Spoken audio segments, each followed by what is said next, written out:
Taste the Daily.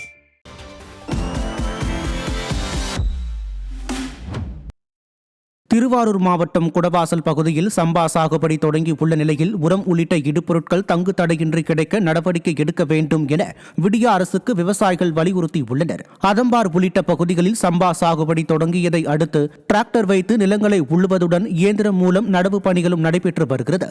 இந்நிலையில் விவசாய இடுபொருட்கள் தடையின்றி கிடைக்க நடவடிக்கை எடுக்க வேண்டும் என விடிய அரசு மற்றும் மாவட்ட நிர்வாகத்திற்கு விவசாயிகள் வலியுறுத்தியுள்ளனர்.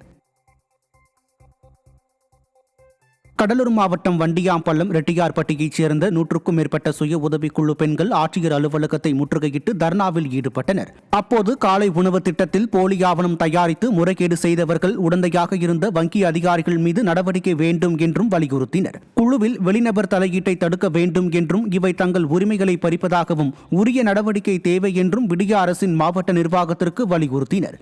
அப்போது திமுகவின் கூட்டணி கட்சியான கம்யூனிஸ்ட் கட்சியினர் சுய உதவிக்குழு பெண்களுக்கு ஆதரவாக போராட்டத்தில் ஈடுபட்டனர். சுதந்திரமா அந்த பிஎல்எஃப் நடத்தலாம் அப்படின்னு சொல்லி தான் எங்களை அமைச்சு கொடுத்தாங்க. அப்படி இருக்கும்போது தான் இந்த பிஎல்எஃப் இவ்வளோ சிறப்பாக நாங்கள் நடத்திட்டு இருக்கோம். இப்படி இருக்க சூழ்நிலையில 7/8/2025 எங்களுக்கு மகளிர் திட்டத்திலேருந்து பிஎம் பாலமுருகன்ற சாரும் அஜந்தான்ற பிசின்றவங்களும் 2 பேரும் சரி நீங்கள் இந்த பிஎல்எஃப்லாம் இருக்கக்கூடாது, அரசியல் தலையீடு காரணமாக உங்களெல்லாம் நாங்கள் எடுத்துட்டு மாற்றி அமைச்சிட்டு வேற ஒருத்தவங்களும் மாற்றி அமைக்க போகிறோம் அப்படின்னு தகவல் சொன்னாங்க. அதுபடி அவங்க நாங்கள் திரும்ப 18/8/2025 கலெக்டர் ஆஃபீஸ் வந்துட்டு